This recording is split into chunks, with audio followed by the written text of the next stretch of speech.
compañero. En ese Buenas momento tardes, vamos a compañero. realizar, en ese momento pues, como lo especifica la guía, tenemos que realizar este encuentro sincrónico con el fin de debatir y expresar algunas de las diferentes problemáticas que existen en diferentes entornos, ya sea el educativo, ya sea el organizacional o ya sea también el socioemocional.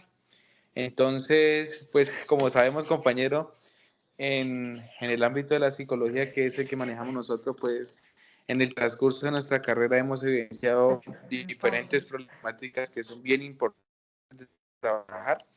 Entonces, pues quedaría postular algunas, ¿no, compañero? Y así decidir poco a poco, pues, con cuál problemática vamos a trabajar. Entonces, si le parece, podemos iniciar. Sí, claro, podemos iniciar. De hecho, ya que está mencionando durante su proceso de formación de pregrado, va uno conociendo los diferentes campos donde digamos, la psicología empieza a trabajar. Y quería pues hablar una problemática que es muy escuchada y es una de las que más en el ámbito laboral, ¿no? El estrés laboral, ¿no? La sobrecarga laboral que lleva al estrés laboral. Es una problemática que se ha convertido en una dificultad muy grande, ¿no? En la gran mayoría de empresas, cuando no se tiene en cuenta o cuando no se hacen los procesos de psicopedagógicos o revisar, analizar nuevas estrategias, ¿no? Que ayuden al bienestar laboral y al clima laboral, porque hay que tener bien claro algo, cuando no se tiene un buen clima laboral o un buen bienestar laboral, tanto como en lo personal de cada trabajador o en ese entorno social de trabajo que ellos tienen, pues van a tener estas dificultades, estas problemáticas cuando no se lleva muy bien. Entonces, no tener un buen clima laboral va a hacer que haya conflicto entre la misma empresa, por ende va a generar sobre un estrés a los trabajadores y en base a eso hay que tener mucho cuidado con eso, porque lo que busca la gran mayoría y las grandes empresas es, de una cierta manera, tener un personal competitivo, un personal que ayuda a la mejora continua de la empresa, al crecimiento de la empresa. Entonces van a buscar, siempre van a buscar que, que estos espacios desde la psicología organizacional se brinden para que los trabajadores manejen tanto su bienestar emocional, personal, pero también ese clima laboral y ya mejorar esa comunicación asertiva también entre ellos mismos.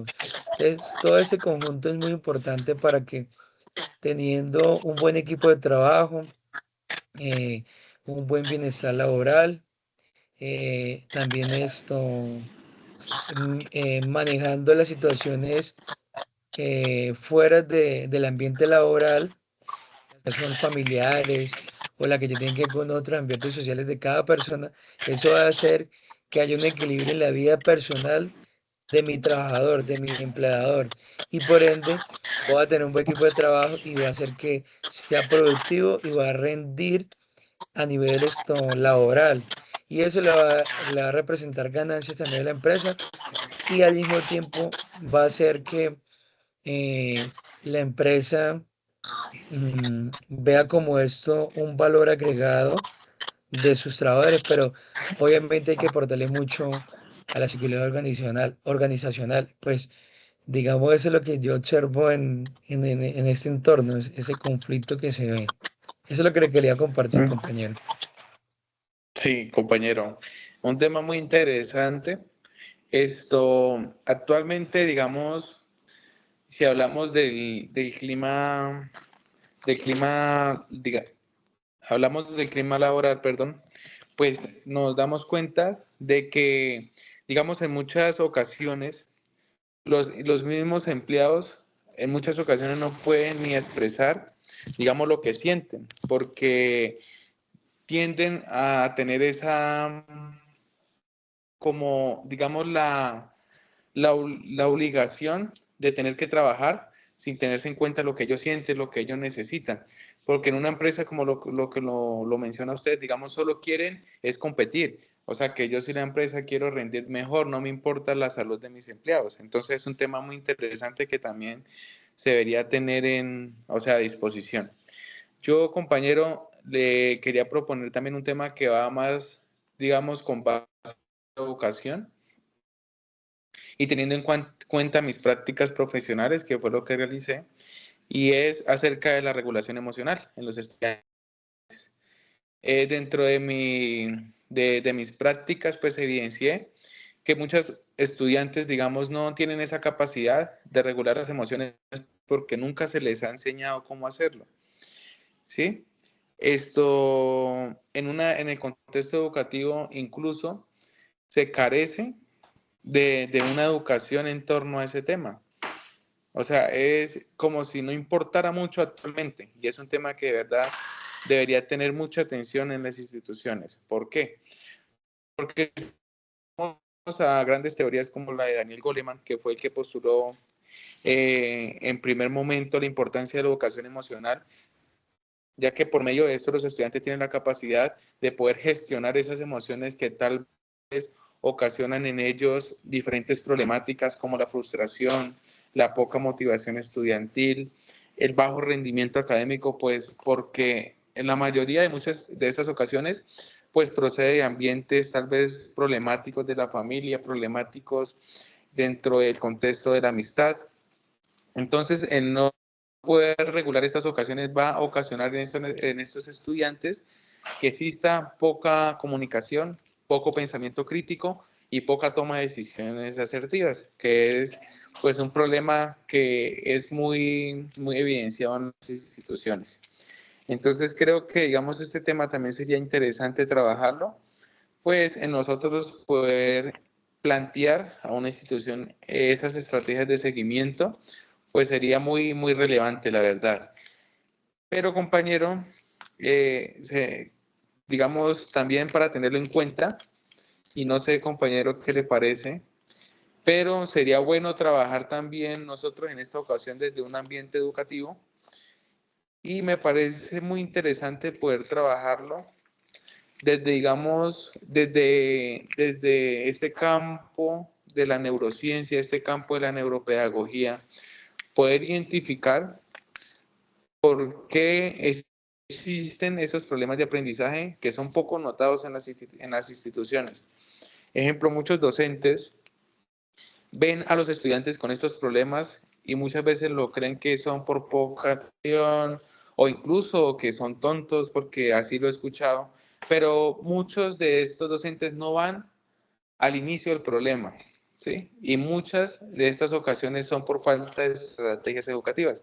Entonces sería muy interesante poder trabajar este tema. No sé usted qué pensaría, compañero.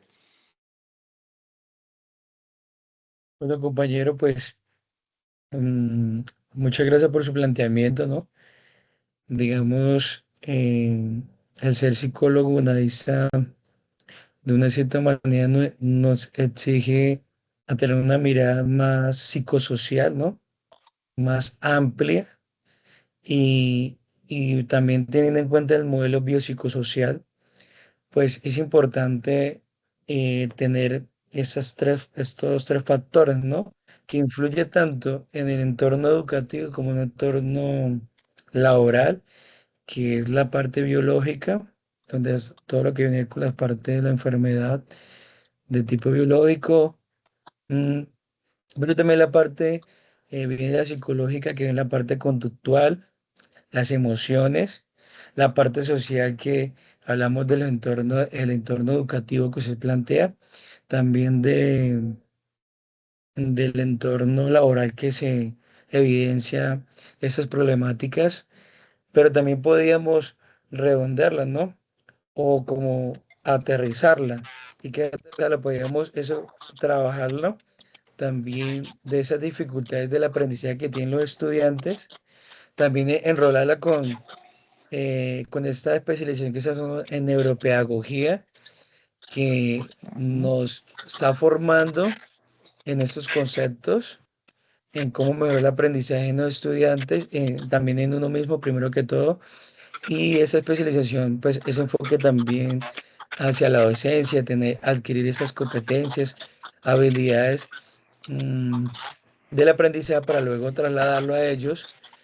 Creería que también sería importante lo que se hablaba del manejo de esa parte de las emociones de ellos que van también aquí en la parte psicológica y como vamos hablando de la parte social, pues manejarlo ya desde la parte educativa, ¿no? Buscando ese enfoque educativo, pero también teniendo en cuenta nuestra especialización en neuropedagogía que habla del aprendizaje, esas estrategias, el enfoque también del aprendizaje autónomo, buscando que ellos también tengan esa capacidad de ir mejorando, pero también que se puedan ir evaluando y cómo podemos generar también, generan estas competencias para ellos, ¿no? Buscando la revolución que ha hecho la universidad también con el aprendizaje autónomo, ¿no? Pues me parece muy bien, digamos, enfocando en la parte educativa, ¿no? Buscando Ujú, esas dificultades que tienen los el aprendizaje de los estudiantes de la universidad no, sino que básica secundaria. Podemos ujú. buscarlos de esa manera. Sí, exacto, compañero. Porque digamos, si nos damos cuenta, digamos, los problemas de aprendizaje tienen unas causas, pero también tienen unas consecuencias muy notables. Dentro de las causas podemos definir que pueden ser tanto pedagógicas, porque como lo hablaba o lo hablamos en ocasiones pasadas, Andrés, digamos, en muchas instituciones todavía se ve mucho lo que es la educación tradicional, ¿sí? Digamos, solo hablar y repetir, pero nunca se estructuran esas herramientas pedagógicas que ocasionan en los estudiantes esa retención de memoria, que los estudiantes tengan una atención mucho más notable y por ende pueda incidir de manera significativa en su aprendizaje. Muchas de estas causas también pueden ser cognitivas y emocionales, como lo mencionábamos, por causa de no tener un aprendizaje acerca de la regulación emocional, también problemas de comprensión lectora y podemos también asociarlos con los procesos de baja motivación y bajo interés. Entonces, también muchas de estas ocasiones tienen causas a nivel institucional, ya que pues carecen de esos programas, como lo mencionaba anteriormente, de esos programas de apoyo psicopedagógico. También existe una limitación bien notable acerca de la formación a los docentes acerca de este importante proceso de la psicopedagogía, de la neurociencia y todo esto para que los docentes pues se les pueda atribuir esa información y puedan realizarla con los estudiantes. Creo que hablando un poquito de las consecuencias más notables en los estudiantes, tenemos pues un bajo rendimiento académico por parte de ellos, baja autoestima académica también la vamos a tener, desinterés y poca participación, que eso es una causa muy notable, una consecuencia muy notable, perdón, en los estudiantes y también pues podemos identificar que a largo plazo esas dificultades van a ocasionar que los estudiantes no puedan proyectar metas a largo plazo, tengan poco interés por poder desarrollarse profesionalmente y por ende, hablando a largo plazo, un estudiante que de pronto no tenga esa mente ocupada, pues va a tener la dificultad o va a tener la oportunidad de decidir de manera negativa, ya sea por decidir un camino que tal vez no sea el más significativo para su vida. Entonces creo que esa problemática, Andrés, acerca de las dificultades de aprendizaje va a ser muy significativo para nuestro proceso formativo también. Y yo creo que sería la mejor opción en este proceso siguiente. Entonces, si estamos de acuerdo, compañero, seguimos nuestro trabajo con esa problemática para poder también postular en el foro. No, digamos, ese planteamiento, la conclusión que llegamos con esa reunión es que nos ponemos de acuerdo para, debido al planteamiento que estamos haciendo, a este diálogo, llegar Ujú, que vamos a trabajar en esas dificultades del aprendizaje que tienen los estudiantes de básica secundaria, ¿no? Y en mirar desde la ujú, revisión secundaria, teniendo en cuenta a estos autores que hablan mucho tanto del aprendizaje como también de la regulación emocional, como este gran autor Daniel Goleman, como él habla de la inteligencia emocional, los pasos para poderlo manejar. Entonces, sí, trabajémosla. Entonces, para que agreguemos Sí. en el foro y empezar a desarrollar todo este documento y posteriormente la segunda grabación. Listo, compañero. Entonces, bueno, pues no siendo más, yo creo que ya sería dar inicio a la creación del documento para postularlo en el foro y que podamos trabajar de la manera más responsable posible para poder cumplir con esta fase. Entonces, compañero, no siendo más, le agradezco su atención y su disposición de tiempo para poder articular este proceso.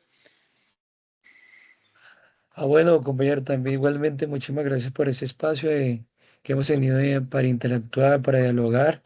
Entonces, no siendo más, quedamos así. Entonces, que tenga una feliz tarde. Bueno, compañero, que tengan una feliz tarde. Dios lo bendiga. Bueno, que esté. Dios lo bendiga.